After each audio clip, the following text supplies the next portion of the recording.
Siap, tahan, 1, 2. Oke, Rachel, apa kabarnya Rachel? Baik dong. Baru ketemu lagi nih setelah kabar yang kemarin rame itu.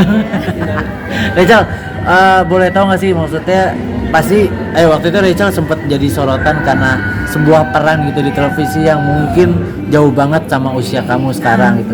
Itu ketika Rachel jadi sorotan saat itu karena sebuah masalah, apa sih yang dirasain sama Rachel waktu itu?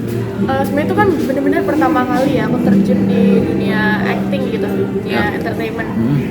Terus tiba-tiba aku rame banget gitu.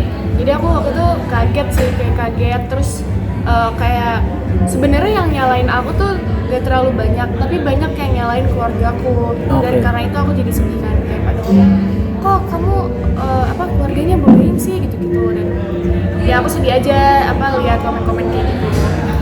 Tapi aku punya teman-teman dan keluarga yang selalu support aku, yang selalu kayak bilang gak apa-apa kok, tenang aja. Dan aku juga waktu itu aku selalu berdoa gitu-gitu. Jadi waktu itu sebenarnya gak separah itu sih, karena bullyingnya nggak banyak ke akunya sebenarnya. Lebih ke? Nggak tahu ya. Oh, iya. Tapi risih nggak sih? Maksudnya tiba-tiba, maksudnya karena adik kan tiba-tiba kamu jadi mungkin banyak juga yang nyerang ya, itu jadi risih nggak sih?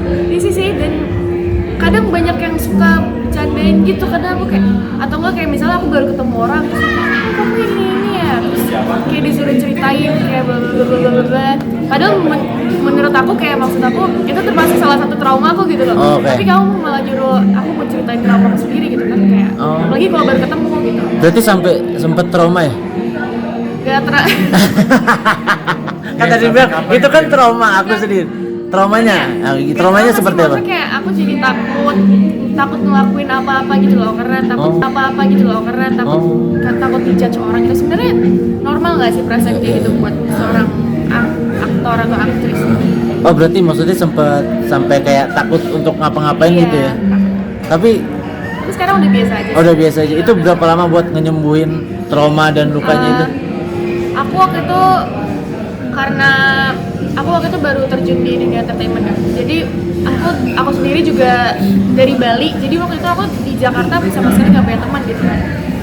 Terus akhirnya setelah beberapa bulan aku dapat project-project baru kan. Aku ketemu orang-orang baru, aku ketemu teman-teman baru, dan aku ngelupain masalah itu kayak udah lalu aja, yang lalu udah berlalu gitu sih. Tapi apa yang menguatkan kamu sih pada saat itu? Aku mau tahu kan gitu ya.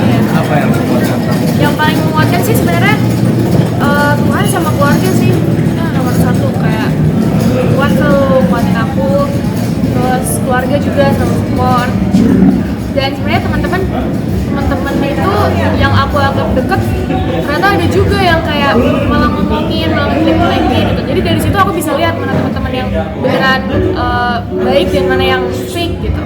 Waktu itu pas dihantam banyak orang itu karena masa itu kayak sempat mau berhenti nggak sih dari karir di acting nih? Oh enggak sih, karena menurutku pasti setiap pekerjaan ada resikonya dan ada masalahnya sendiri-sendiri. Jadi menurut aku ya mungkin Tuhan ngasih aku masalah di awal biar nanti seterusnya aku kayak udah terbiasa gitu, kayak gue udah pernah kena masalah lebih gede, ini mah bukan apa-apa gitu. Jadi aku nganggapnya gitu sih. Nah, setelah masalah kemarin kan kamu terus berjalan nih karir nih. Iya. Nah, banyak maksudnya masih suka dapat head komentar juga nggak sih di media sosial yang sampai bikin kamu tuh kayak kesel sendiri gitu? Oh, kalau yang kayak masih ngebahas-bahas sih banyak ya. Oh, ini yang dulu main ini ya, sekarang main ini gitu. Tapi yang kalau sampai ngehujat itu kayak nggak ada sih. Udah nggak ada berarti? Nggak ada. Oh.